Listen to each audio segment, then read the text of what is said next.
And now, the only survival show that rode the short barrel to the range. In this episode, we welcome back Garry of Guns over Texas. He's going to share with us a big load from his 13-inch black rifle and tales of well-lubricated prom queens. We'll be getting to the bottom of choosing a 30 caliber rifle that's right for you and other double-barreled entendres. Howdy and welcome to In the Rabbit Hole's Urban Survival Podcast. This is episode 145. I'm your host, Aaron, and you are in the rabbit hole, safe and sound.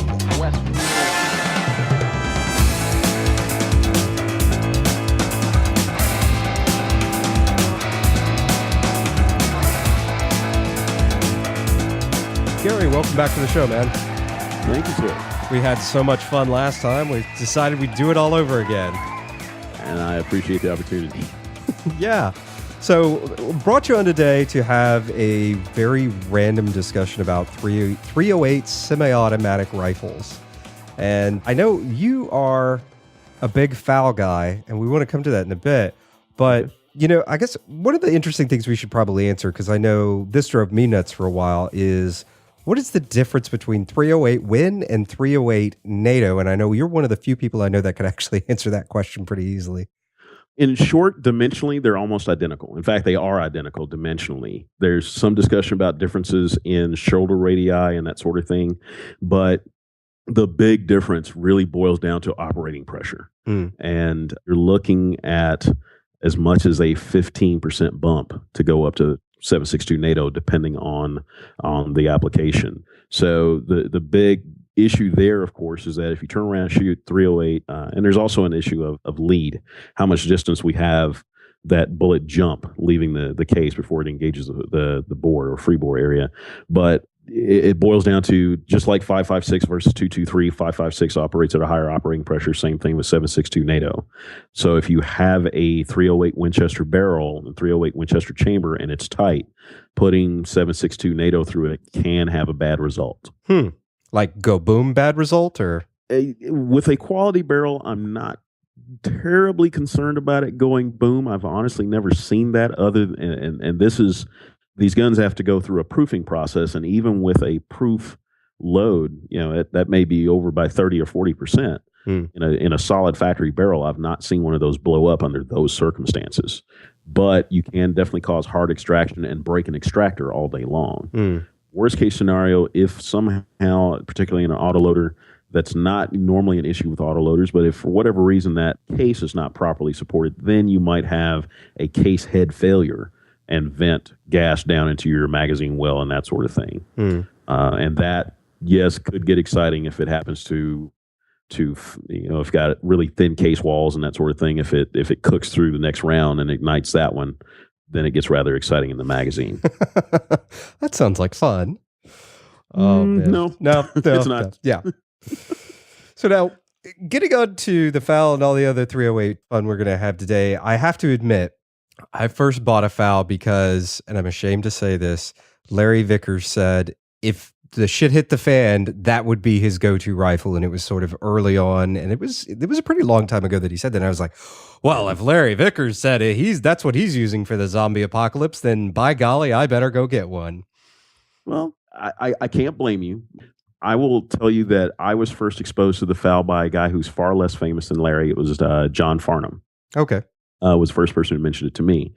And he mentioned it to me while seeing me shoot an HK91 in his class. And he mentioned that the FAL had a lot of the same advantages of the HK91 in terms of magazine capacity, robustness, and all that sort of thing. But he mentioned that it had a better trigger.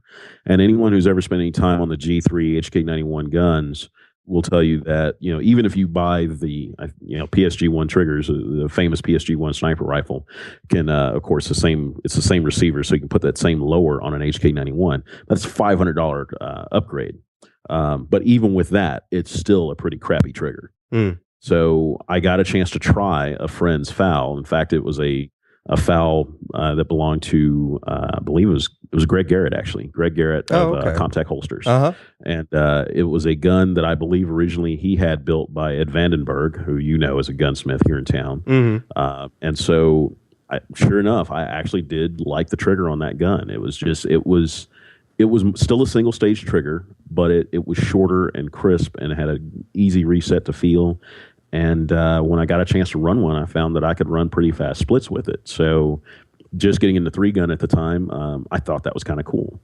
And just overall, the ergonomics worked better for me. I mean, I'm blessed in having super long thumbs, so I can operate the trigger group on the HK91 without having to crane my hand around or do anything weird and put extensions on it like normal people do. But I just found that the FAL for me was a better gun for me. But let's break for a few quick messages.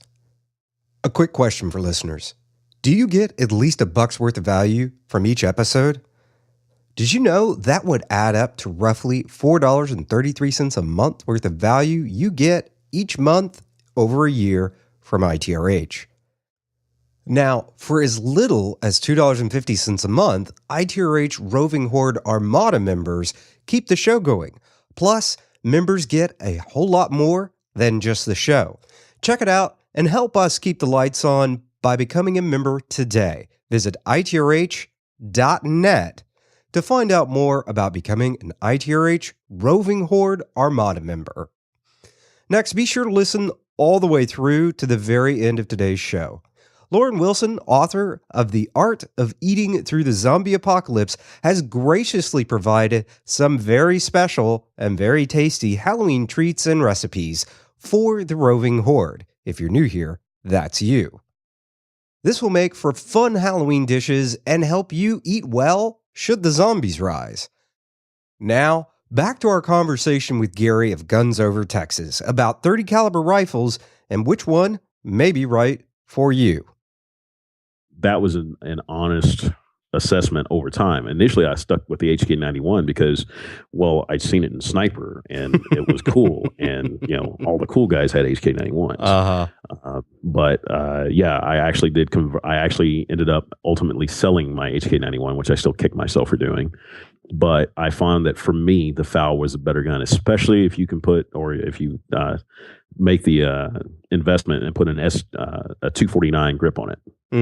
So the 249 or M249 machine gun grip will fit a FAL, and interesting. Therefore, it's not such a extreme angle that we see on the FAL with the normal grip on it.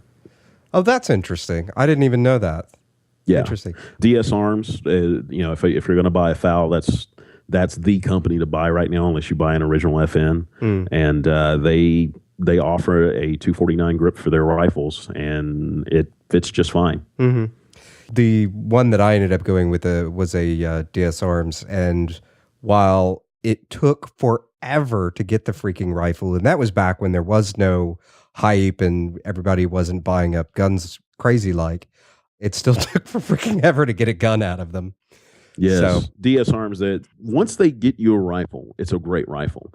But a big complaint is the lead time for them to manufacture something, because my understanding is that this is still the case. They don't have rifles just laying around. So if you place an order, if it's placed at the wrong time of the year, your order is sitting there waiting for them to get enough volume to justify, tooling up and saying, okay, let's go make receivers. We've already got the bar blanks, but we got to cut them. And so to start a run. So yeah, you could easily end up waiting. I think the longest I've heard was 36 weeks is the longest wait time that I've heard so far. So I don't know how long yours was, but that's the longest I've heard of. I don't even remember. It was a while. It may have been, I think it was about 4 months it took me to get one. So it was a while. It was, I must have picked just the wrong time.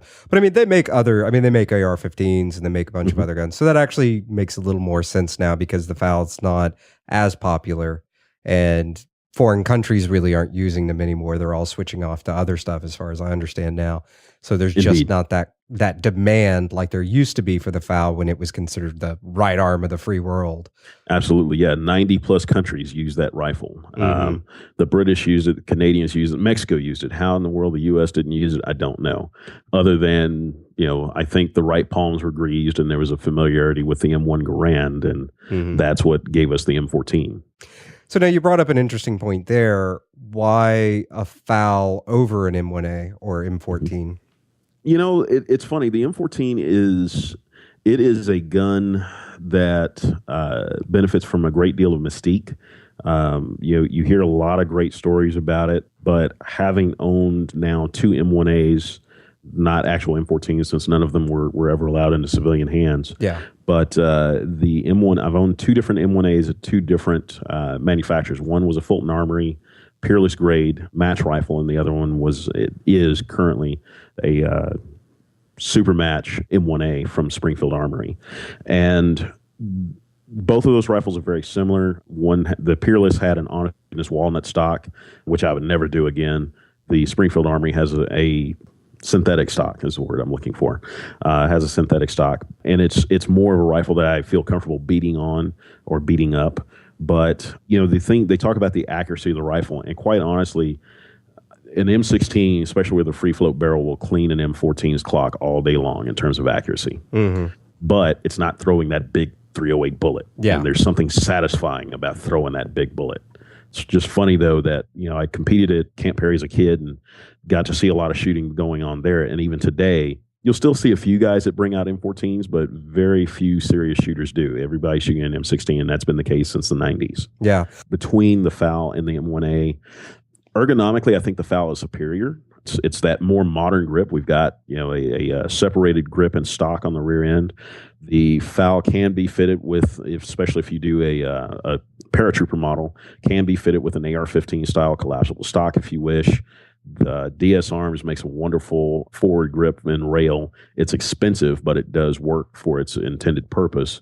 The only downside, of course, is that it's not free float, but neither is the front end of an M14 in that regard. The M14 traditionally is a 22-inch barrel, so we've just got an issue of length. The FAL can be had in a 13-inch barrel, actually 11 if you're interested in setting your face on fire. But the M14, I think the shortest I've seen an M14 is right at 15 inches, and I don't think that one even ran. And Springfield Armory, of course, does offer it in their SOCOM model as a 16-inch barrel, but it's a fairly heavy rifle, still heavier considerably than a FAL. And so in terms of lightweight, ergonomics, and also it's a mixed bag. Some people don't like reciprocating bolt handles. Some people do. I prefer having a non-reciprocating bolt handle since it's on the left side of the gun with the FAL. And in that regard, I actually like the FAL's setup. But you can have, it's not a reciprocating bolt, but a forward assist if you get an Israeli type FAL. Before we had the AR-15 that became the Lego of rifles, there was the FAL, and to a large extent, that's still true. You can have FALs in a lot of different configurations that just aren't as practical with the M14, at least not at the time that I got into them. Today, we have Troy, Sage, and a number of other chassis available for the M14, but those have only come online here in probably the last 10 years. Yeah. But they also add significant cost and weight to that platform. Yeah. So we come back to the FAL being lighter, slimmer, faster. And that's saying a lot because the FAL's not exactly what I would call a light rifle. Yeah, the FAL is not a light rifle. It's a manly rifle. It's certainly compared to an AR-15. But that's the thing is where are we playing? And if you want to go light, then you end up looking at things like the SCAR. The SCAR, for what it is a very light rifle. And interestingly enough, when you look at it, you can still see a lot of the FAL in its DNA. Really? Obviously, it's the same manufacturer, but to look at the magazine, it's the same press pattern or pattern in terms of the magazine. You look at all the ribs and that sort of thing, and the follower almost looks the same. It lacks the locking lugs on the back side, on the back rib of the magazine where it folds over, but it otherwise looks like it's almost the same magazine. So why not a SCAR then? The only issue I have with SCARs is cost. Yeah. That said, If you look at what it does, and I've had a chance to shoot a few of them, especially in 30 cal, you're really hard pressed to come up with a rifle that is more accurate and offers better ergonomics than that rifle at that price point.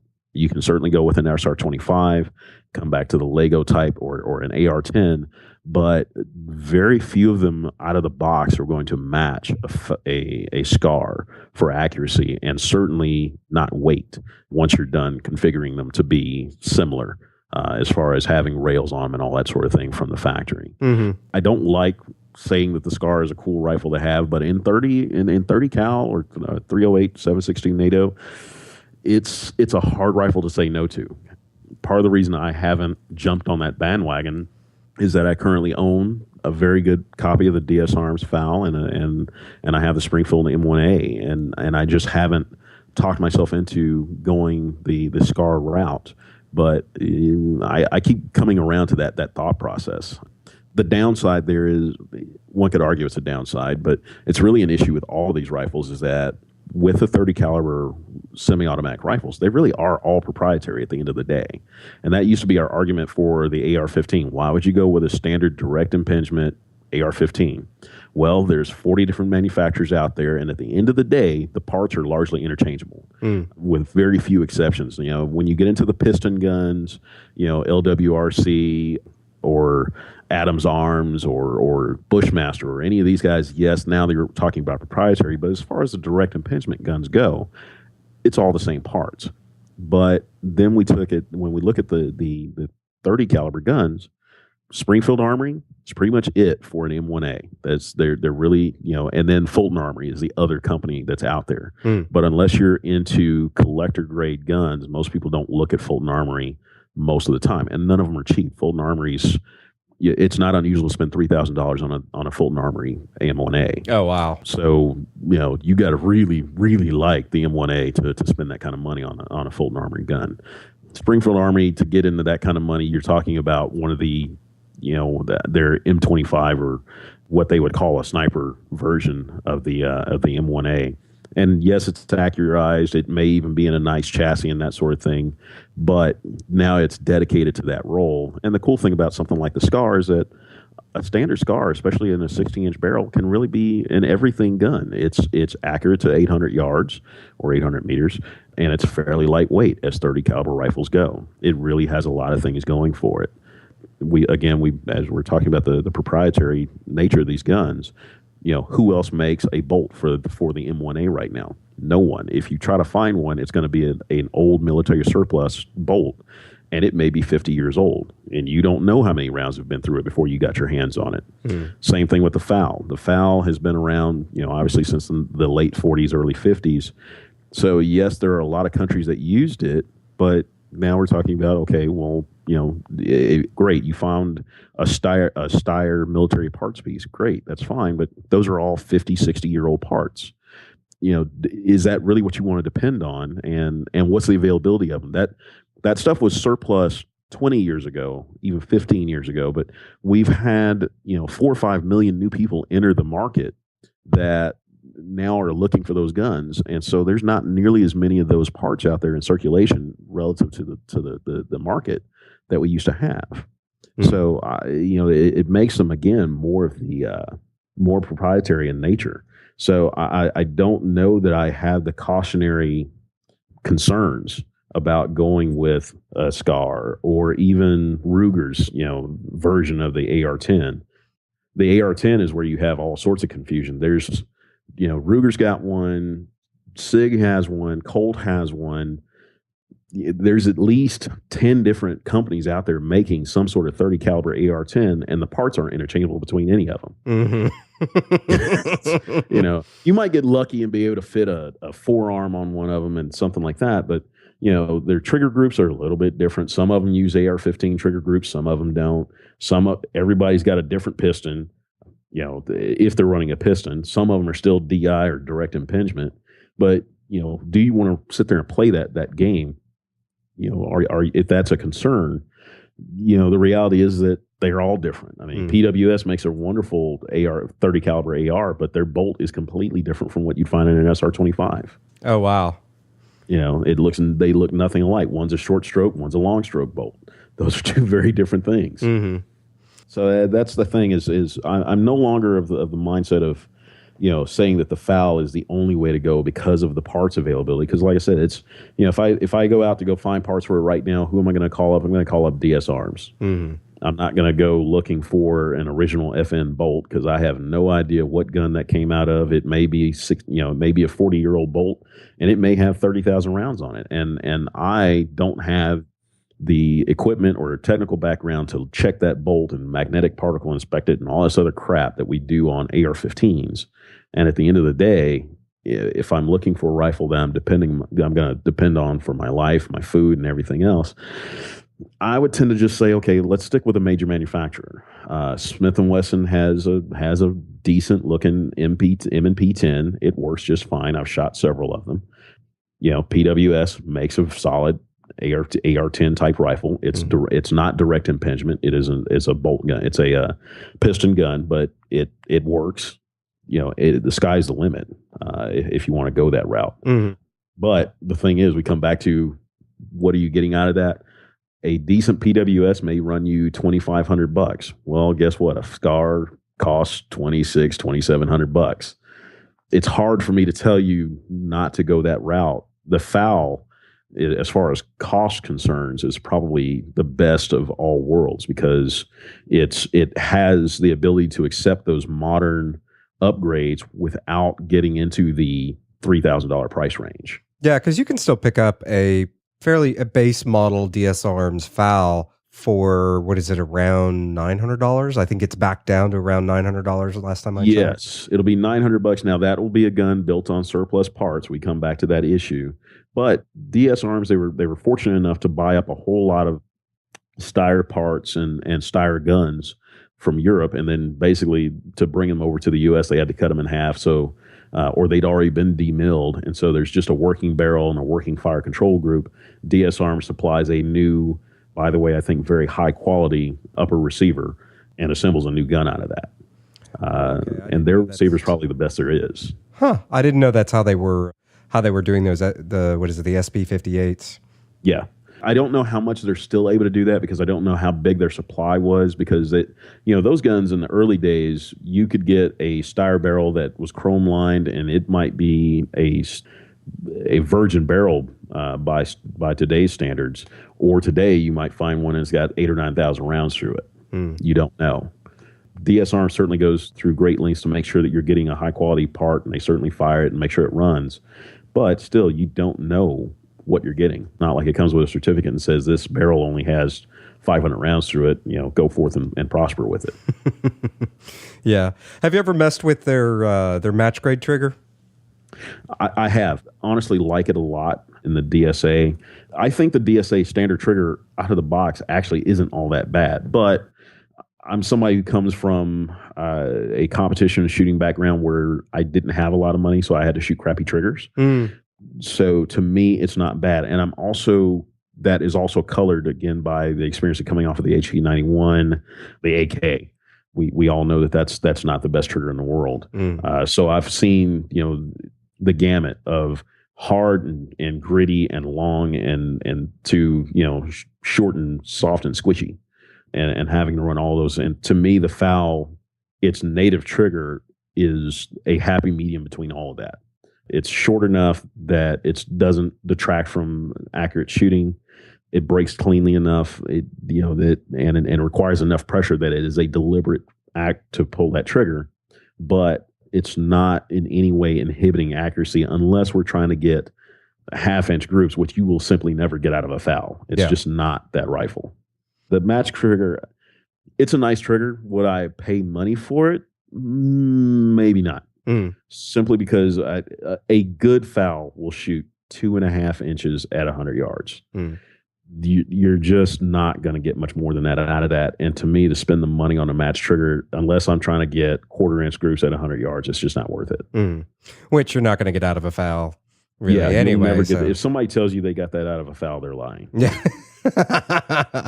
It just didn't happen. I mean, I had my FAL when I first got it. I got lucky with good ammo, and we're talking, high end 168, 175 grain match ammo, that gun might print 2 3/4 inch, maybe to 3 inches on a good day.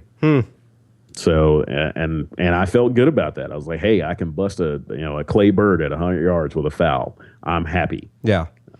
But that's the reality is that's the nature of what it is. It's a military rifle. Mm-hmm. The M1A, yes, I've seen an M1A that shot a 1-inch group or even better at that distance. But back in the day, that would have been a bedded action and all that jazz. Today we have chassis we can mount them in that will give us that sort of accuracy. But again, we're talking about adding 2 and 3 pounds to the weight of the rifle, and a lot of cost to a rifle that's already not a cheap rifle to begin with. Exactly.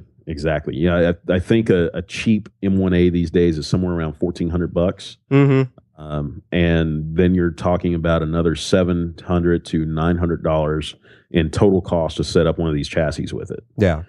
And we come back to I could buy a SCAR for that amount of money. And probably outshoot it. Yeah. So, I'm actually still a little surprised that SCARs are as expensive as they are. I really kind of expected. I mean, they're down from the days of even not the crazy prices, but even when they were around the $3,600 range. Right. Because I remember when they first came out, they were a hell of a lot higher than that. If you could even find one. Right. I think that's part of the reason. I think the sexy is worn off, and so that has brought their price down a little bit. Some of it is also FN has recognized that nobody's buying it. They have not been able to sell them to the military in the volume that they thought they were going to sell them. They can't sell them. Police don't do 308 other than in precision sniper type roles, and even then that's kind of rare. And so they've had to adjust their pricing. And the reality is, it should never have been a $3,000 rifle. $2,500 is really even pushing it now. But what they are able to at least offer for that is that there really isn't a auto-loading 308 that will outshoot it without getting into about the same price range. Mm-hmm. There's the SR25, which is claimed to be super accurate and stuff like that. And I think the Marines that are talking about starting to adopt that as their 308 rifle? Yeah, the Marines have looked at it again. I don't know how far along in that selection process or adoption process they are. It's not the first time that rifle has been either used by Marines or been considered for their sniper program. But the reality is that the Marines are finally looking at upgrading from the M40X. They've been stuck on that rifle for 40 years. And they're finally starting to seriously look at upgrading to something new. How far along they are in that process, I honestly don't know. I haven't been keeping up with the channels to know that for sure. I do know it is something they're considering. It's not a bad rifle. The modern iterations of all of these 308s, they are at least starting to consolidate on the PMag that Magpul produces. Most manufacturers now, even if they have their own proprietary magazine, which Knight's Armament has for years with the SR25, now produce versions of their rifles that will take a PMag, which is a significantly cheaper magazine. That's, on the outside, that's a $20 magazine retail. And it works. It's, hats off to Magpul for making a relatively cheap magazine that does exactly what it's supposed to do. And most people, whether it be Ruger, Armalite even nowadays, because early Armalites had a proprietary magazine, and then for a while it was a modified M14 magazine. But, Armalite, Ruger, SIG, Smith & Wesson, and Knights, and I think PWS and LWRC all produce 308 caliber rifles that will take a PMag. Oh, interesting. What about LaRue? I think LaRue also takes a PMag, if I'm not mistaken. But now with the SCAR, are you still stuck with FN mags? The SCAR, you're stuck with the FN mag, and that is the only mag it takes. I think retail, they're like $50 a pop. Yeah. Wow. That's not cheap for a magazine. That is not cheap for a magazine. And if you're going to dig against that rifle, that's probably its primary issue compared to the SCAR Light version, the 5.56 version.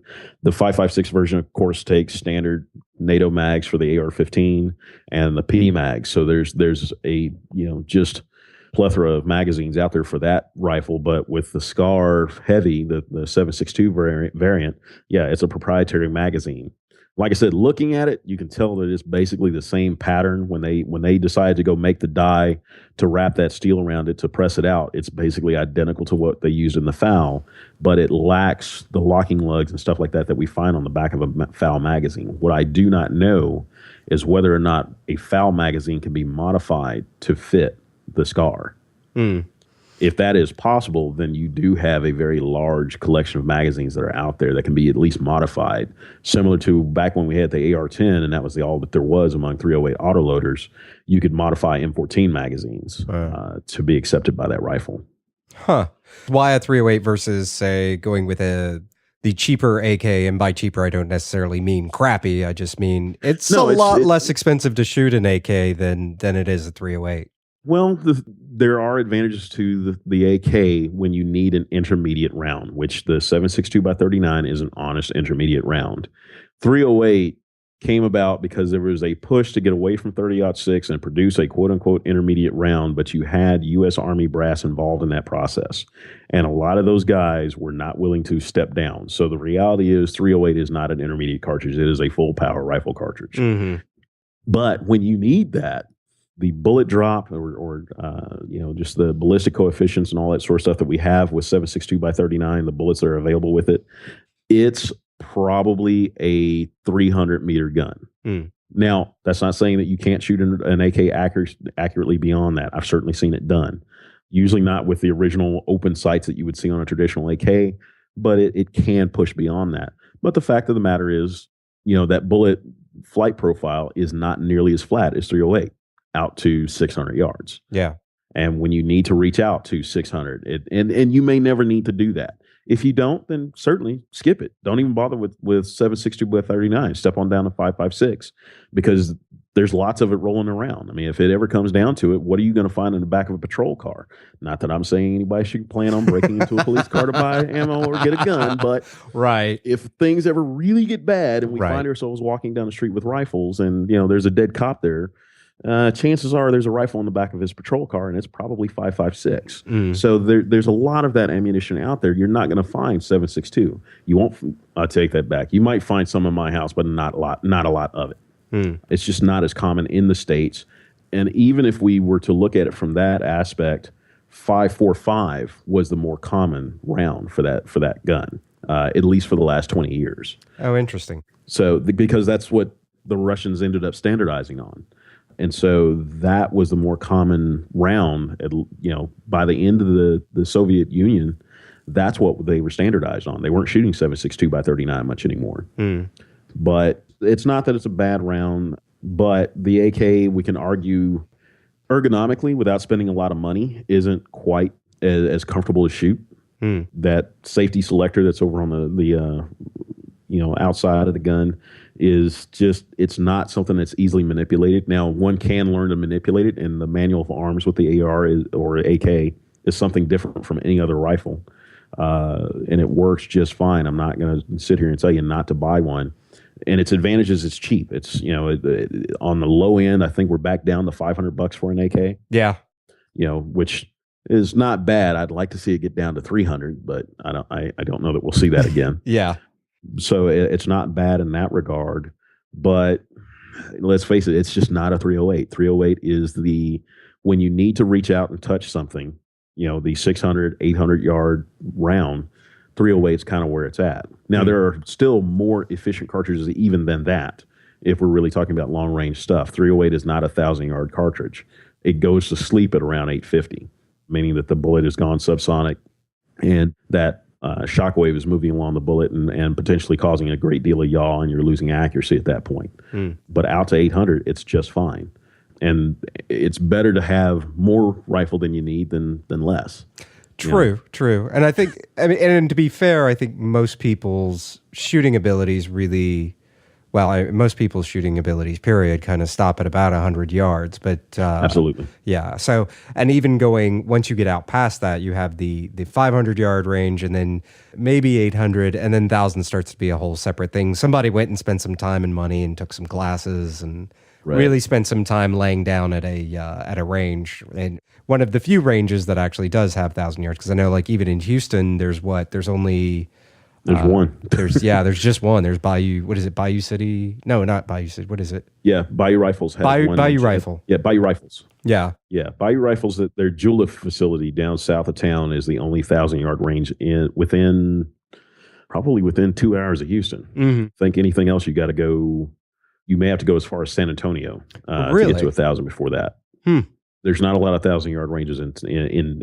There are certainly plenty in Texas overall, but not a lot in the Houston area. Huh. And it's funny because Houston's so spread out and there is so much, or there used to be so much land. It's becoming pretty densely packed. But with so much land, you would have think. But I mean, that also speaks to there's not that many 1,000-yard shooters to begin with. No, there's not. You see them all about once a month at the Julef range with Bayou Rifles. That's too funny. Well, as long as we're on 30 caliber, we're playing in the AK range before we get back into 308s. What are your thoughts on 300? 300 Blackout is we come back to, it's the new sexy. It's what everybody's after. If you need to make a suppressed rifle and you basically need a 300 Whisper, then 300 Blackout's where it's at. It's a very efficient cartridge for what it does inside of probably 150 meters. 300, you can certainly get there, but that's a pretty tall or pretty high arc to get to 300 with the 300 Blackout. Yeah, because it's fairly flat at first, and then it has a pretty sudden okay, I'm done here.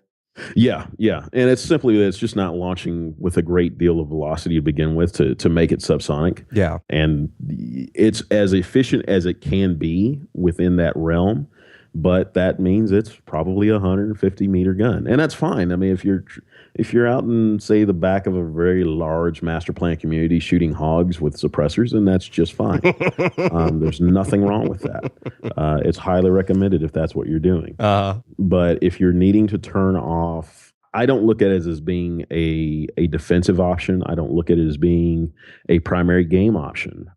In that regard, I actually still prefer 6.8, but 6.8's in danger of becoming an orphan cartridge pretty soon. It's now that all the attention is turned to 300 Blackout and everyone's buying suppressors, and that's the cool thing to have. Not as much 6.8 as there used to be, and there's not as much interest in it, and so it's getting harder to find components and that sort of thing. But if what you're into is a suppressed 30 caliber rifle, I think 300 Black is really cool. As long as you don't need any significant range out of it. As long as it's under 150 meters, you're probably just fine. Anything beyond that, I'd rather have something else. Yeah. No, I mean, that makes perfect sense. And it was funny because I really held off personally on 300 for a long time because it was, when it first came out, it was the new Jesus round. Right. And then when I started really looking at it and started thinking about, okay, I am in downtown Houston. And so yes, I can take long shots, but I'm not going to take a 400 or 500 yard shot. I'm not even going to take a 200 yard shot. I mean, if I'm taking 200 yard shots, it's because I have claimed a building in downtown in the name of Aaron and am taking out zombies. I mean, literally zombies. I mean, we've gone truly apeshit at that point. Yeah. And so we're shooting 4 blocks over. Exactly. For me, it made a lot of sense, but I'm in a fairly unusual situation, I think, than most people, and that I am so close to the epicenter of such a large, dense city. And so then it became, okay, this makes sense in this situation for this purpose. And I already had the suppressor anyway and found out it didn't work very well on my FAL. So, well, look at that. Yeah. And, and I'm at a place where I've kind of decided that I need a suppressor only personally for my own personal enjoyment. Well, but yes. To make a otherwise non-hearing safe rifle hearing safe. So I'm using it more often in a hunting scenario where I would rather be able to take my ear protection off so that I can hear game approaching, or potentially maybe defending my home and need to be able to hear people moving about. And even in that case, a suppressed 5.56 still shooting a full power round is just fine for my purposes, because I don't want to give up that ballistic performance. I still want the wounding, tendencies of 5.56 at a short range. There's nothing wrong with 300, but if something is so big and bad that I think I need a 30, then I come back to I'd rather have a 308. the fact of the matter is I can shoot through every wall in my house with a 308. Now we've got a brick exterior, so that'll hold out 1 or 2 rounds, and then I can start working on something through that. But that's the cool thing about 308, that you can shoot through things. And that's an old saying, but someone decides to hide behind a car. Granted, 5.56 will zip through a car door all day long. But if they want to hide behind multiple car doors and multiple cars and glass and all that sort of thing, a couple rounds of 308 will start zipping through that car pretty quick. Yeah. Coming back to the FAL, while I am more often than not, I enjoy iron sights more than I enjoy glass. Mm-hmm. But one of the things I had reading about when I started to look at maybe putting glass on mine was that there were issues with putting optics and being able to hold zero with it, and not because the FAL was so big and bad, but just because you're on that dust cover that's moving around. Where did you land with that? Well, I may or may not have tack welded a dust cover in place, but to eliminate that issue, and just decided that it's just going to have to be a closed-in gun, and we'll have to pull the rat tail out when it's time to clean it and just call it a day. That can be a solution. But yes, there is a issue with retaining zero to take the rifle down and that sort of thing, to clean it and then reassemble it. But the rule is don't remove the dust cover. We're talking about the DS Arms dust cover. That's the only one that I've actually seen that works on the FAL that has a rail built onto it. The fact is the FAL was designed before we thought about putting optics on all of our rifles. Yeah, that comes back to another advantage of the SCAR, is that it has a rail built onto it, and so if we want to put glass on it, it's not a big deal. But with the FAL, if you want to run glass, yes, you're going to buy a DS Arms upper dust cover, and it has, I believe, it's 5 locking plates that are on there that. Their factory screw is normally a flathead screwdriver. I would rather have their hex head. It's a little bit stronger, a little bit easier to apply more torque with that. Of course, you can also apply enough to just strip the screw. Not that I've ever done that. But you can apply a little bit more torque to it and therefore keep it affixed. I don't want to tell anybody to apply heat to their gun, but in a worst case scenario, if you really were serious about it, then that piece needs to be permanent, and so such that it does not move. And, a little bit of heat in 1 or 2 spots doesn't generally destroy the heat treating of the entire receiver. So that is a thought. Yeah. Again, not that I'm recommending it, not that I haven't done it, but it does help a great deal with the zero issue. But one of the things that people miss in terms of zero or maintaining zero on the FAL is the lockup between the upper and lower receiver. That hinge is a point of play. The good news is that the upper and barrel are all one unit, and so we come back to, if there's been a little bit of heat applied and that dust cover can't come off, it's largely fixed, and so is the barrel. So the only thing that might affect zero at that point is the scope mount itself and the flex that you might have in that front end, because it's stressed. I mean, there are some free float forends that are out there. I honestly have never tried any of them because we come back to, I just wasn't trying to get 1-inch accuracy out of the gun. Right. Yeah, and I guess there's nowhere to drill and tap holes like the way they solved the optics issue on the M14 and M1A, where you have that kind of cantilevered L-shaped piece of steel that you basically bolt onto the side of the rifle.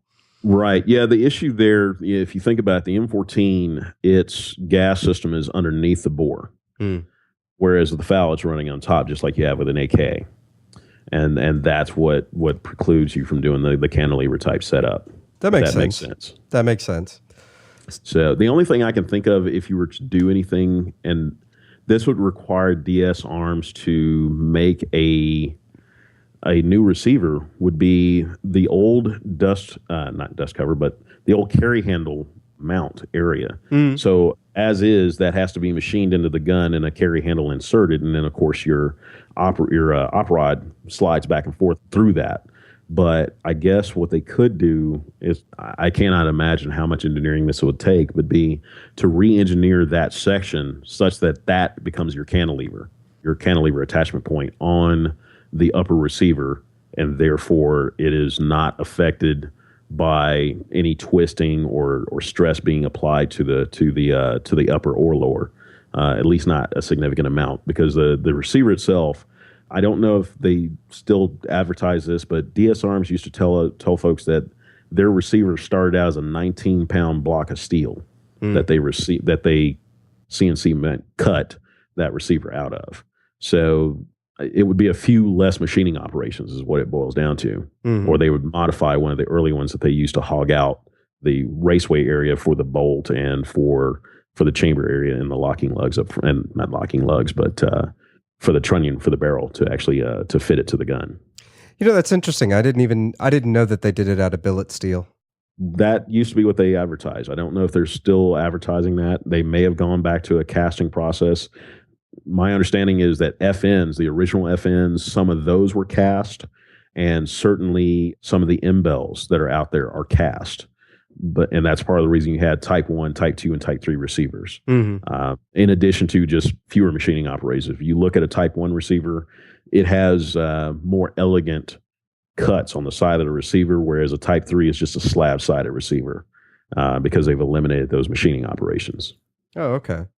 So now you've actually gone and done something interesting to your FAL. Are you in the process, or did you already finish SBRing your FAL? Well, so I've done the registration of the SBR. It's just now a process of acquiring a new front end, and I'm going to go to a 13-inch front end on that rifle. I thought about doing 11, but my concern is that 11 is going to be introducing too much gas into the system. It's too short a gun at that point.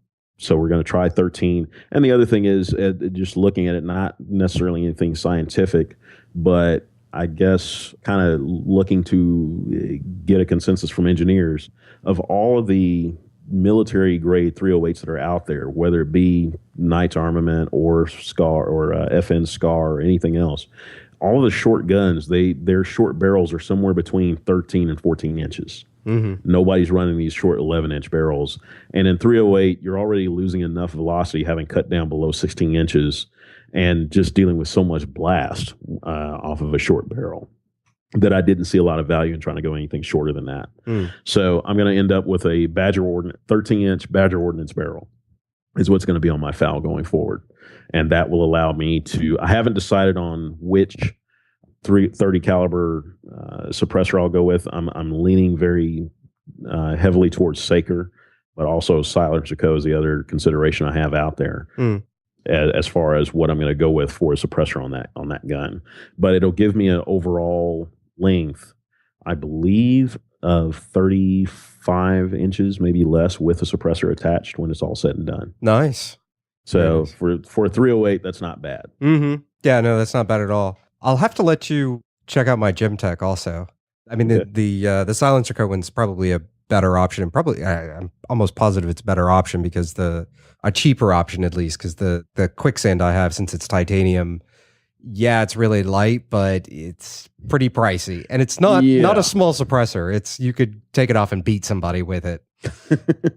So yeah, I'm looking for the whole reason for going to a shorter rifle with this thing is to make it as compact as possible. Weight, let's face it, I'm a bigger guy, so weight is relative, and I don't find the weight of the FAL offensive at all, whereas some people do think it's just entirely too heavy. But I had no problem, and not nearly as good a shape then as I am now, but I attended a Paul Howell rifle course some years ago when he hadn't quite been out of the theater so long at the time, but I humped that rifle around that all of Naka nowhere for the better part of a weekend, and didn't have any issues with it. And not a lot of people can say that. I had a lot of friends that took M14s up there and went, yeah, never again. I'm not doing another 30 caliber rifle. Screw it. I'm going back to 5.56. So if you decide to go the 30 caliber route, be aware that you're carrying a lot of weight. And that was one of the deciding factors for us moving away from 30 caliber to begin with, was you can carry literally twice as much ammo in 5.56 for the same weight. That is not an insignificant consideration. Well, very cool, man. I'm looking forward to seeing the final product of your adventure into what I would actually be kind of afraid to turn into a short barrel rifle. It's funny. I had a friend of mine years ago who said that the older he gets, the shorter his rifles get, and with 40 being around the corner, strangely enough, I'm beginning to understand that. I keep looking for ways to make the rifles lighter and handier, especially now that occasionally I get to do game management hunts, and so we may be bouncing around in a vehicle and have to carry these rifles with us and then bail out of a vehicle to go after an animal. Yeah, shorter guns are kind of where it's at in that regard. Mm-hmm. Fortunately, I'm not a police officer, so I'm not worried about moving in and out of buildings. But that's, for a lot of our law enforcement, that's one of the reasons you're seeing that move in that arena too. You're seeing a lot of agencies, alphabet soup agencies, they're going to 10 and 11-inch AR-15s, and in some cases shorter than that. With 300 Blackout, among the guys that are playing with that, a lot of them are playing with 7 and 8-inch barrels. Yeah, I think mine sits at 8.5 inches. Yeah. But that makes for a very tidy little package with a suppressor on the end of it, especially if you work in and out of a vehicle, again, dispatching hogs and that sort of thing, and other, what's the word I'm looking for, pests, some of two-legged. So, you might do that. Again, 300 Blackout wouldn't be my first choice in that arena. It's not that I've seen a lot of people shot with it, because that's just not my, I'm a IT guy by day, so I don't claim to be the guy who does that, but I've shot enough animals that I can see a niche for it, but I still tend to lean towards I want to open up their wounds and hit them very hard and very fast. And 300 Blackout can do that at very short ranges, but I like having the option and not having to switch to another gun if something gets to get a run on me and gets 200-300 yards down the road. No, that makes perfect sense. Now, you had mentioned ThreeGun a while back, and not to get too deep into it, but that's one of the things that in the coming year that I was interested in starting to do was really to start getting into the more sport competitive shooting. Mm-hmm. So I've heard a little bit about ThreeGun, and I know like Jason has gotten pretty interested in ThreeGun, but I don't think he's actually gotten into it yet. I think he's working on his setup, or I don't know what he's doing with it. But so what exactly is ThreeGun? Well, ThreeGun was born out of, we for years and years and years, we had USPSA, United States Practical Shooting Association, and IDPA, which was born out of that, International Defensive Pistol Association. So these were action pistol sports. And the idea being that it was what was practical. How would one, as a responsible gun owner, use a gun in a practical sense? Well, after 30 or 40 years, somebody went, well, we do carry shotguns and rifles. Why not use those in a practical manner? And so then we started seeing competitions where people would say, you know what, we're going to say that we will start this scenario with you had to shoot these guys at 100 yards, and then your pistol went down, and now you have to engage them with your pistol. So it became a multi-gun initially. Sometimes it was 2-gun, just rifle and pistol, or rifle and shotgun. And then eventually it matured to a point that we saw all 3 firearms being commonly used. And so the idea, in a typical stage, you're usually only using 2 out of 3, but sometimes you may use all 3. The sport has changed quite a bit and matured to the point that now we have what we call 3-gun nation. So there's actually a sanctioned body that's what they do exclusively, is the 3-gun sport, applying both rifle, pistol, and shotgun, all 3, rifle, pistol, and shotgun, in a single stage in many cases. The rules are varied, but it boils down to we have more of your stock rifles, the plain old AR-15 that we all recognize with the built-in sight post on the gas block and that sort of thing is the most common rifle that's out there. And then we have varying degrees of combat optics and combat iron sights, what we can do with that in terms of whether or not we got suppressors on them and that sort of thing. And then we still have all the same rules with our pistols, a lot of the same rules that we have with USPSA, optics versus non-optics, large capacity magazines, stock pistols, and that sort of thing, like a Glock. And of course, shotguns, pump action shotguns, as well as auto-loading shotguns. The fastest kids out there are obviously running auto-loaders. There's nothing wrong with pumps. In fact, the cool thing about a pump is that it doesn't care. It will eat anything. Pygmy loads, you name it, it'll run it. But autoloaders are a little bit more sensitive about what kind of ammunition is going through it at any point in time. But at the end of the day, once they're running, they are certainly a much faster platform than any pump can be. Mm-hmm. And it's just generally a lot of fun. There's men and women and kids, of both sexes playing, and apparently even Caitlyn Jenner can play. But there's a lot of fun to be had in the 3-gun world, and it's open to everyone. It's if you really want to have an opportunity to run all 3 guns in a manner, it's not necessarily at all realistic. Let's face it. At the end of the day, you're not going to be standing in a post office with a shotgun. And I've seen those scenarios, and I'm like, well, this is bringing going postal to a different level. So you're not going to see that in the real world, but just the simple practical aspects and the mechanics of shooting. At the end of the day, both in the defensive world and the competition world, the winner tends to be the guy who finds and identifies his target fastest, brings his gun to bear, and breaks that first shot fastest, and continues to shoot as necessary the quickest, and keeps the gun running. In 3-gun, at the end of the day, the stage that eats everybody's lunch is how quickly can you get that shotgun up and running again. If you can keep that beast fed. If you don't, if you fail, if it runs dry, 9 times out of 10, if you do it in the shotgun stage, your stage is over. You almost, rifles and pistols they simply do recover faster because they're feeding from a box magazine. The shotguns, 9 times out of 10, are feeding from a tube. So if you screw up and run that tube dry, the time it takes to get another round in that tube and another round in the chamber eats your lunch. Have Segas become popular for that reason? Segas got popular, and then we started seeing them get dumped. So, there was a big brouhaha about them being banned and not coming into the country anymore. And so for a while, they were trading at $2,400, $2,500. And now I'm seeing being given away for under $1,000 in some cases. You don't see them. I don't see them very often at 3-gun matches. And I'm not competing as much as I would like to right now. I've probably been to only 3 matches this year. Although my plan is next year to start competing. The more common shotguns that you see in 3-gun are Winchester SX2s and SX3s, FN SLP, and the Benelli M2 and M1. And then still holding a lot of clout out there are the old Remington 1100s and 1187s. Oh, wow. Okay. So those rifles, those shotguns are still out there. Those are your big, heavy hitters in the 3-gun world.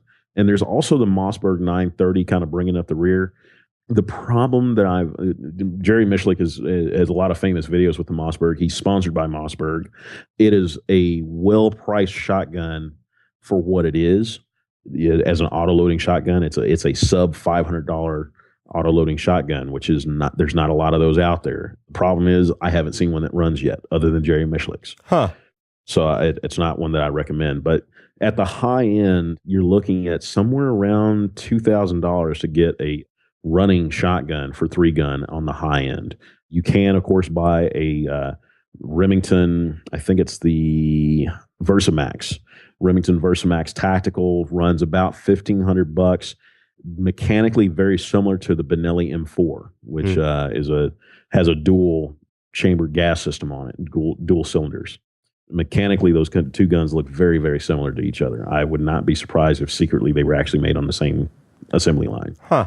But beyond that, the Benelli M2 with that classic inertial firing system that Benelli has been known for since the M1 Super 90s. You don't see Benelli M3s much, if at all. That's just a much more complicated and expensive system. For those not familiar, the M3 was a convertible shotgun.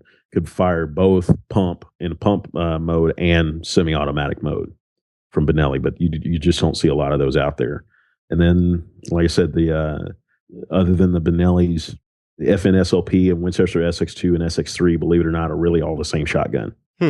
But they come in at different price points, but for the most part, they all interchange as far as parts.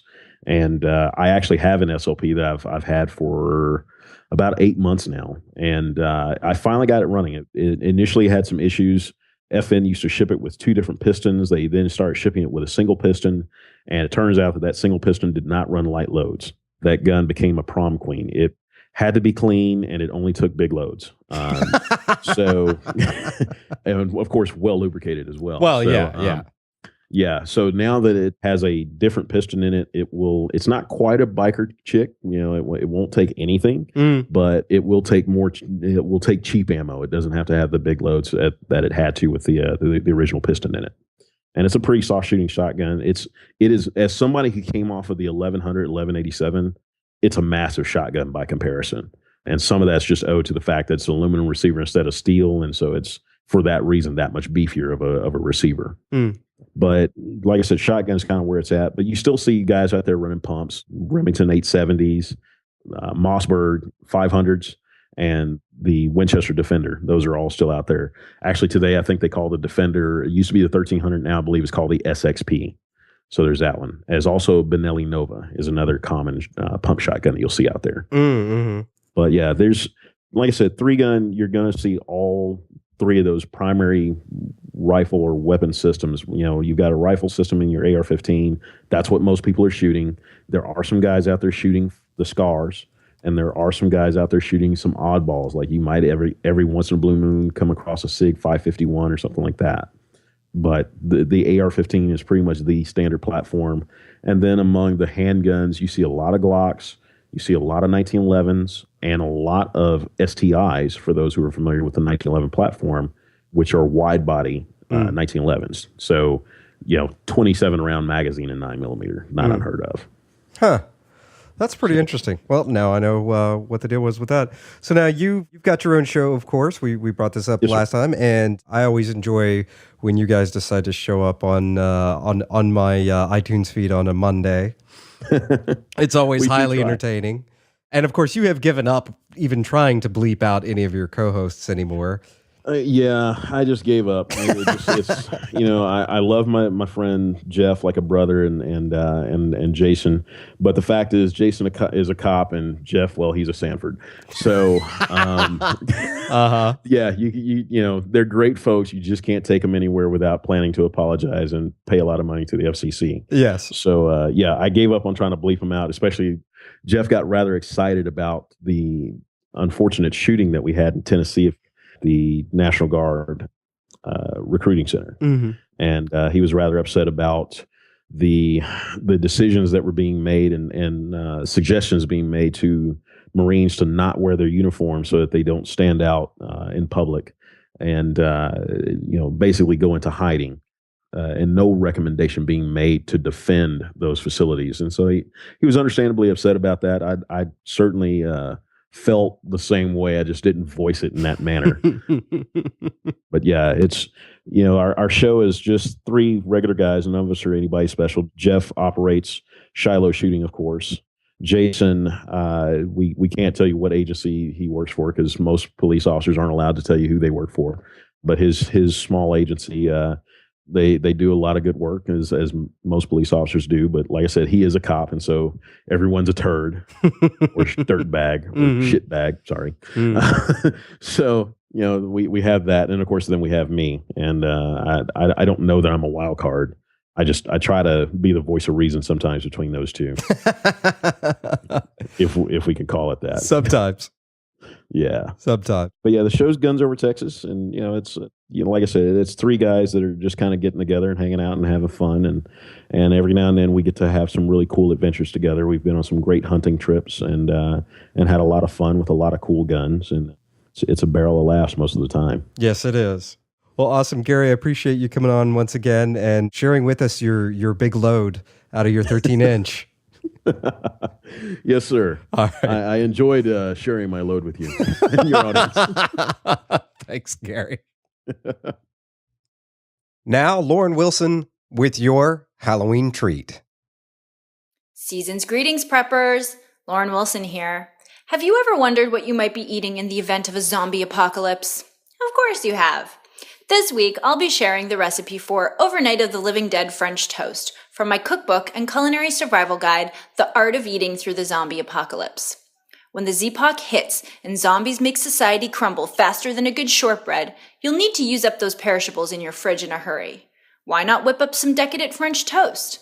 Check out the recipe online at intherabbithole.com or find my full book, The Art of Eating Through the Zombie Apocalypse, online at Amazon or at a fine bookstore near you. And stay spooky this October. You can download Lauren's Night of the Living Dead French Toast, along with getting show notes, links, and even the ability to comment on this episode by visiting intherabithole.com/E145.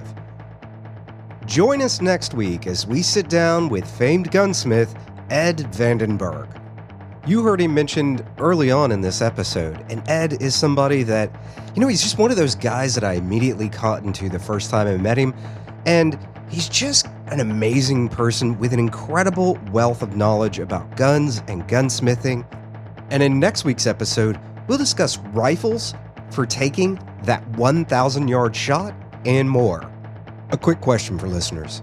Do you get at least $1 worth of value from each episode? Did you know that would add up to roughly $4.33 a month worth of value you get each month over a year from ITRH? Now, for as little as $2.50 a month, ITRH Roving Horde Armada members keep the show going. Plus, members get a whole lot more than just the show. Check it out and help us keep the lights on by becoming a member today. Visit ITRH.net to find out more about becoming an ITRH Roving Horde Armada member. With that, we wrap up episode 145. From the Lone Star State, till next time, stay safe and sound.